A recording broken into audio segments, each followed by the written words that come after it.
វីដេអូនេះយើងមករៀនប្រើជាមួយ DJI Lito X1 បាទជំនាន់ថ្មីដ្រូនថ្មីរបស់ DJI ដែលទើបតែ release ហើយទើបតែមកដល់ stock អញ្ចឹងយើងចុចអានេះមួយជួយមានតែជាប់មកប្រហែលជា3វិនាទីបាទវាលោតឡើងពេញអញ្ចឹងគឺមានតែម៉ាស៊ីនដ្រូនបើកដំណើរការទុកដូចចង្ហមួយសិនហើយបើកជាមួយ remote control ចុចមួយឲ្យចេញភ្លើងដូចគ្នាជួយមានតែជាប់មកគឺប៉ុណ្ណឹងវាបើកដំណើរការជាមួយ remote control ហើយចាំឲ្យដ្រូនមួយ remote វាស្គាល់គ្នាបន្តិចសិនបាទអានេះគឺខ្ញុំតឡើងជាមួយ joystick ឲ្យហើយបាទ joystick ហ្នឹងគឺយើងដកពីខាងក្រោយពីរហ្នឹងដាក់មូអាហ្នឹងចូលពីរហ្នឹងមកគឺប៉ុណ្ណឹងវាជាប់គ្នាហើយចុច next អានេះគឺ load ឲ្យយើង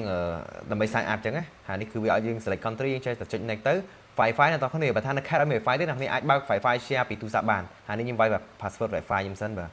អូខេអញ្ចឹងមកតិចទៀតវាចូលទៅវាបង្ហាញឲ្យយើង log in ជាមួយនឹង account របស់យើងហើយអញ្ចឹងយើងធ្វើការ log in account របស់យើងណាឥឡូវចុច next ទៀត confirm នេះគឺកន្លែង log in ហ្នឹងគឺយើងអាច log in account បានបើថានៅក្នុងមាន account ទេអាចយក account របស់ខ្ញុំប្រើសិនក៏បានដែរឬក៏ថាចាំការ account ដែរជួយពី create account មកឥឡូវខ្ញុំ log in account ខ្លួនឯងសិនអញ្ចឹងនេះវាស្គាល់ហើយខ្ញុំចុចពី activate មកដើម្បីវា activate ម៉ាស៊ីន tele បន្តទៅយើង activate ម៉ាស៊ីន drone អានេះវាយើងឲ្យយើង set password យើងមិន set ក៏បានដែរចុចពីថា not now មកហើយយើងអាចចុចពាក្យ skip ក៏បានដែរកន្លែងនេះបើខ្ជិលមើលអានេះចាំវាបន្តិចវាដំណើរការដល់កន្លែងកាមេរ៉ាលើហើយសម្រាប់កន្លែងនេះវិញយើងអាចចុចពីខាងក្រោមនេះបានបាទចុចពីខាងក្រោមហ្នឹងចុចពី not now អូខេហើយចុចពី agree មួយដើម្បី activate ជាមួយនឹង device របស់ drone នេះមិន activate ហ្នឹងគឺ tele ឥឡូវ activate របស់ drone ម្ដងឥឡូវចាំវាបន្តិចទៀតបាទតែប៉ុណ្្នឹងទេនិយាយទៅ activate តែម្ដងគឺវាហើយអស់អ្នកនរគ្នាខ្ញុំចុចពី done បន្តមកទៀតនេះយើងអាច update firmware វាបាន firmware ដែលវាដាក់មកថ្មីអញ្ចឹងឥឡូវខ្ញុំ not now សិនខ្ញុំ skip សិនដើម្បីមើល interface សិននេះគឺប៉ុណ្្នឹងមានន័យថា drone មួយ tele គឺស្គាល់គ្នាហើយយើងអាចចុចពី go fly មកជាមួយថាវាចេញកាមេរ៉ា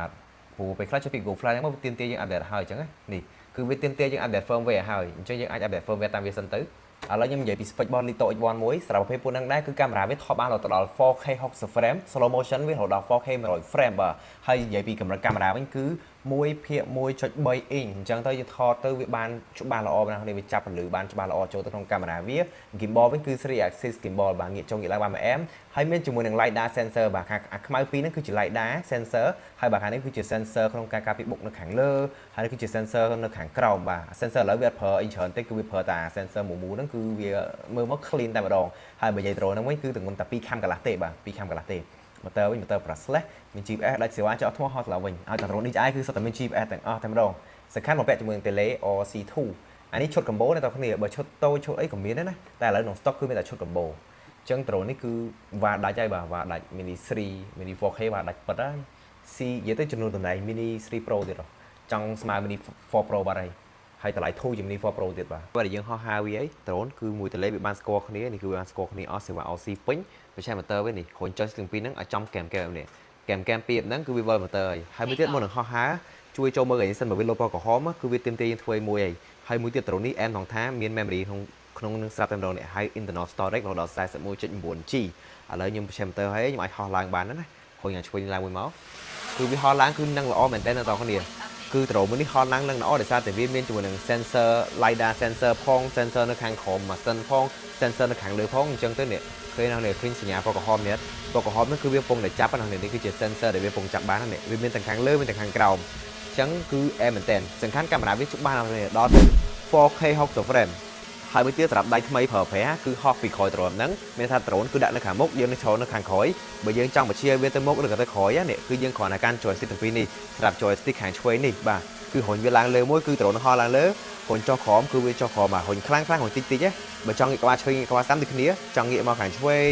ចង់ងាកមកខាងស្ដាំសំខាន់ឲ្យយើងឈរពីក្រោយវាអត់ហ្នឹងគឺយើងស្រួលជាយសំខាន់បែរក្បាលវាខាងនោះអញ្ចឹងអ្នកនរគ្នាហើយមួយទៀតបើយើងចង់ឲ្យវាទៅឆ្វេងទៅស្ដាំនេះខាងនេះគឺទៅខាងស្ដាំ